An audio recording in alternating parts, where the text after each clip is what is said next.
home, yeah, for Christmas, yeah. I haven't got anything on my head today. That feels very wrong. My sunglasses are over there, 2 secs. That's better. And it's quite ironic really because it's cold and it's raining and it's wet, so let's put the sunglasses on because we like to mix the seasons in this family. That's technically a quote from my sister because she sent me a photo of Charlie the other day and Charlie was next to their Christmas tree wearing a Halloween dress, and I was like, is that a Halloween dress? And Bianca's like, yeah, we like to mix the seasons, so let's mix a bit of summer with what you saw a bit of winter. So I am obviously home for the Christmas holidays from uni. Put the tree up last night, as you saw little bits of. Was so annoyed because I recorded my mum putting the angel on the top of the tree and I have just deleted the footage. So yeah, I'm a bit sad about that, but it's not the end of the world. The tree is up. Diz is snoring as per, so we are definitely back home. I usually do film videos on a Wednesday because, well, that seems to be like my quieter day at uni and a lot more of my friends are off on a Wednesday. So I tend to film then and it's midweek, so it gives me time to edit and all that malarkey. But on Wednesday this week, I drove home from York, which took about 2 hours, 45 minutes. Pretty easy drive to be fair, but obviously I got back, had to unpack, sort bits out, so I didn't have time to film. I've got quite a busy rest of the week. Yesterday I did some work because loads of people are like, have a really nice Christmas, relax, and I'm like, yeah, relax doing revision and uni work. So I have an essay which is due in week 2 of the term when we go back, but in week 1 we have exams and I have 5 exams in 4 days. Who even decided that? That is just wrong on all levels. And 3 of those exams are at 6 p.m.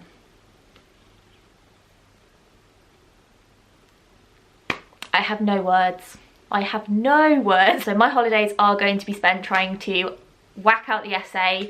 I do want to try and finish that within the next week or so because then I don't have to worry about it and then it's going to be solid revision. But obviously I do have some nice things planned. I'm going to London next week. I bet you can't guess why. So I'm going to do a filming day in London, which is going to be quite cool. And then I'm going to see some other friends and people. Later on, I'm going to, I say later on, in like 20 minutes, I'm going to see Bianca, who's my sister, if you don't know, and Charlie, who's my niece, and we're going to the cinema to see Frozen 2. I have a very weird, I don't know if it's a phobia, maybe, or at least like fear of the cinema. I don't really know why, but I've always kind of had one. So yeah, but it's Charlie's first ever cinema trip and she loves Frozen and I do want to see Frozen 2, and me and Bianca did watch the first Frozen together, so I feel like it's going to be quite nice, and we're going to one where they have reclining chairs and things like that, so just gonna live the dream for the afternoon. Why does Diz always snore when I record videos? Diz? Oh, she lifted the head up. You can go back to sleep now. Anyway, as usual, I'm blabbing on, but because I haven't got much time this week, I hope you can hear it. Because I haven't got much time this week, I am going to just be doing a little chatty video, and because it's the run up to Christmas, I thought maybe for the next few weeks I will do Christmas themed topics, if that makes sense. When I got home though, my mum had bought me an advent calendar because I told her I was coming home on Thursday, but I actually came home on Wednesday, but she left it out on the table. I'll show you which one I got. This is my advent calendar and it's the one I actually wanted. I wanted this or the Reese's one. So it's all got little Lindt ball things. You probably saw this morning. I had the white chocolate one. I think it was the white chocolate one. I can't even check because I've eaten it. But me and Mum always have a guess each day what we think it's going to be. And she guessed the red one and I guessed the brown one. So we were both wrong. Don't know what that is. What is that? So yeah, blabbing as per. I did bring down the list. I wrote the list.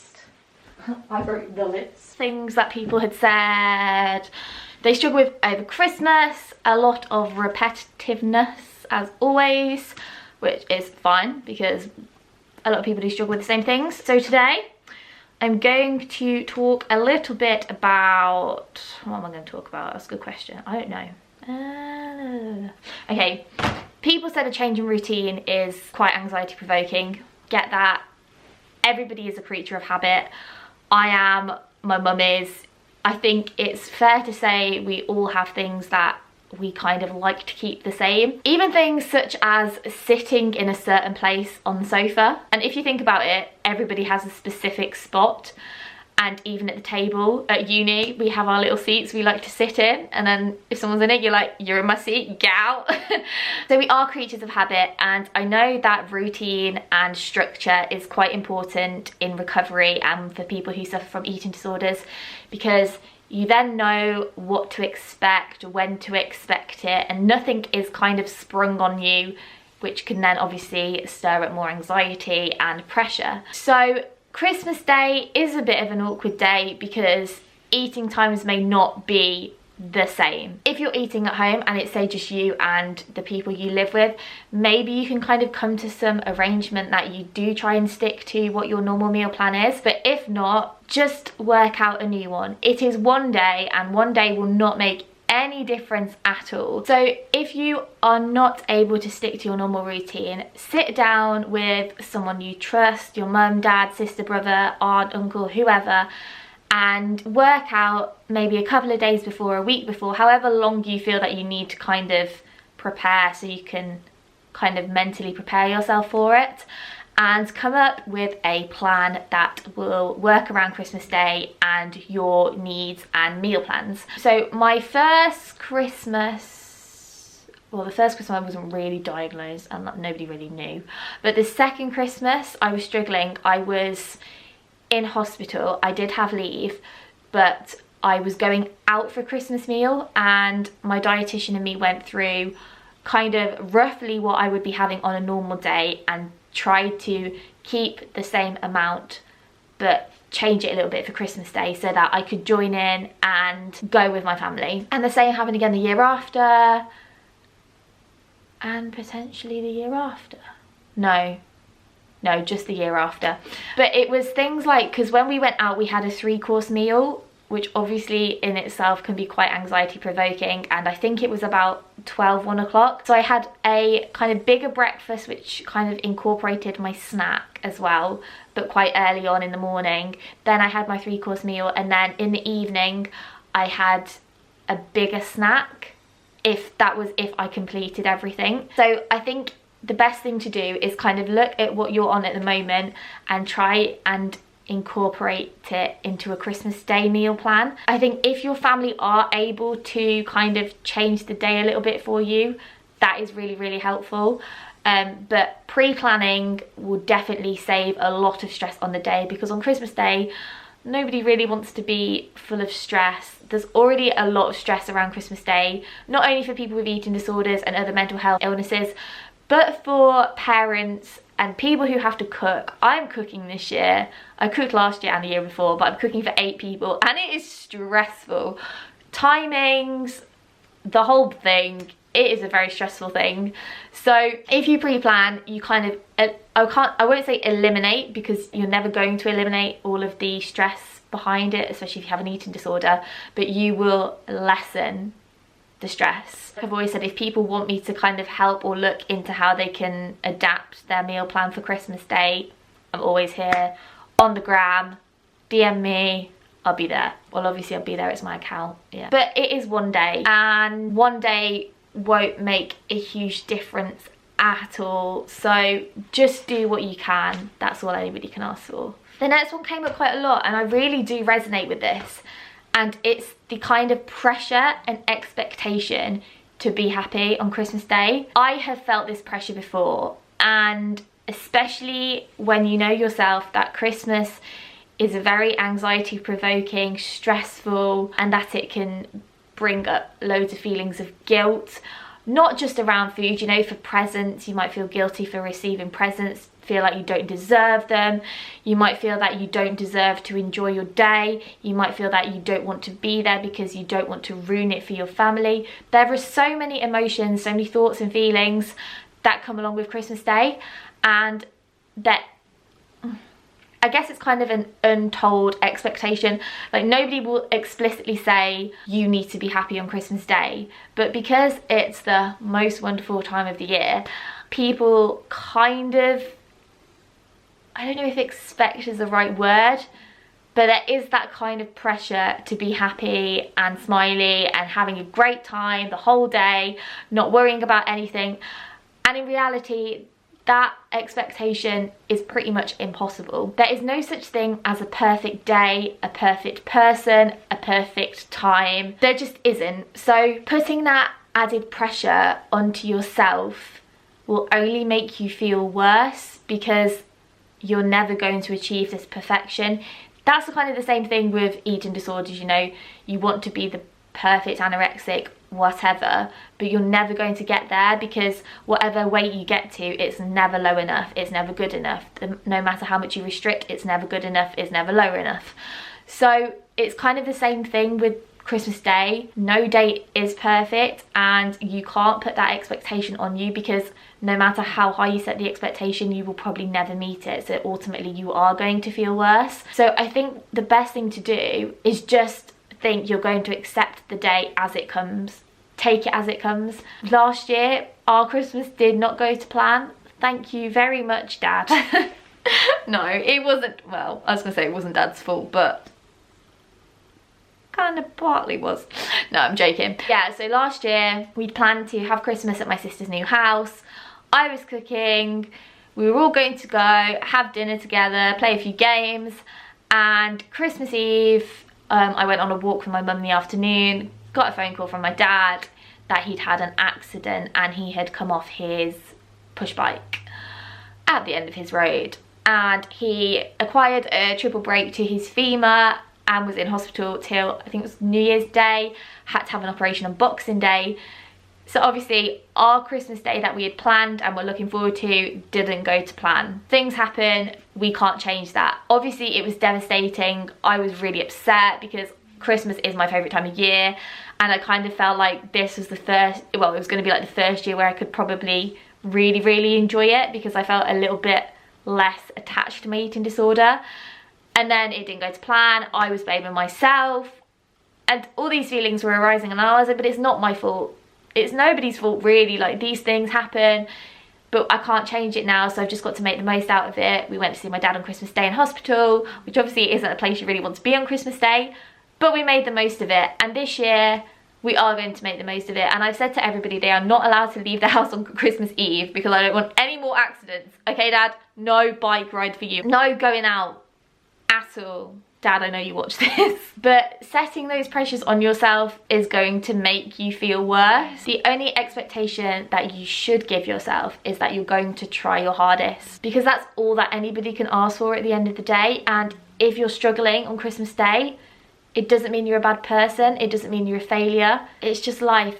And at the end of the day, it is just another day. It's a day that has got a name to it. That's all it is. And I don't think your family would expect that either. Nobody kind of says it to you, I think you just presume it. But I know that my family, when I was struggling, they wouldn't expect me to just be fine for that one day, because that's not how this illness works at all, or any other mental health illness. And it's not your fault, you didn't choose this, so you can't put that blame on yourself, because there's no need to blame yourself, because it's not your fault, you didn't ask for this. It's just the situation that we're in. So it is really hard, and you do think that you should be happy, but it's okay. If you want to have a cry on Christmas Day, go and have a cry on Christmas Day. And if anybody tells you off for it, send them to me and to my channel and I will tell them off.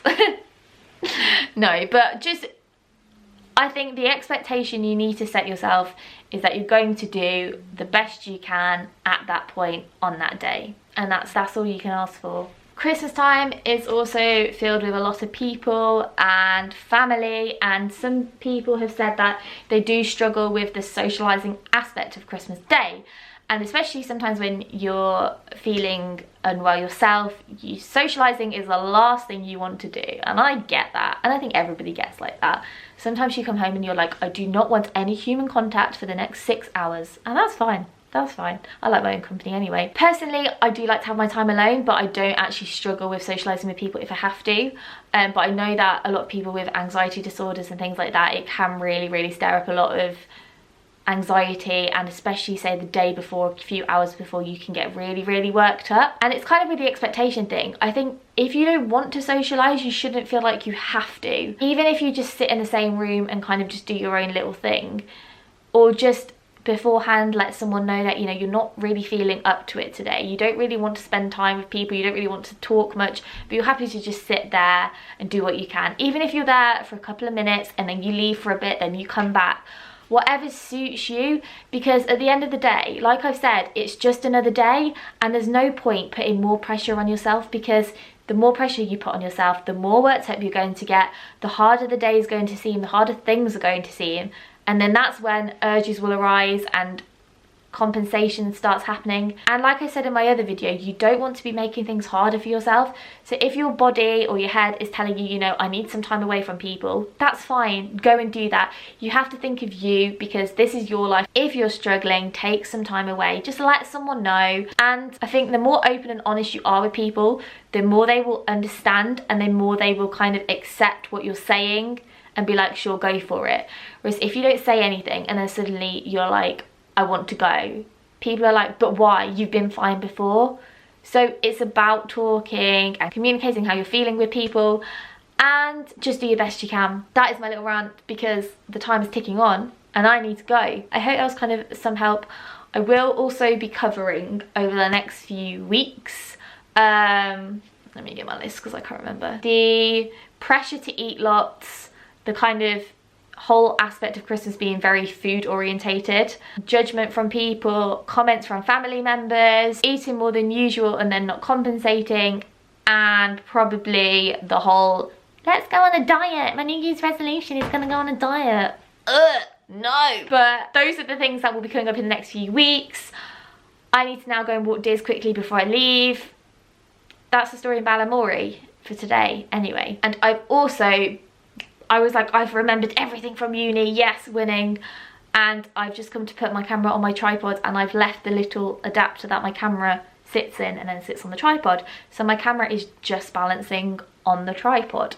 So I'm very cautious and wary of getting up right now. But I hope that was of some help. I did repeat things quite a lot, sorry. But I'm gonna go. I'm very excited to see Frozen 2, and yeah. That's it. I will see you a little bit later on. Oh my god, the postman's here. Oh. I think I've got a parcel. It was in a spotty wrapping paper. Anyway, as always, I hope this video was kind of helpful, and if it was, please smash a big thumbs up. Subscribe down below, because my subscriber thingy number has been growing and it makes me feel so much better for doing this. So if you watch this video and you haven't subscribed, please subscribe, because it helps me out and it means a lot.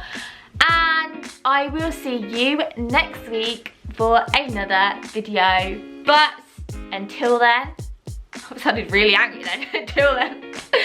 But until next time, keep smiling, my friends.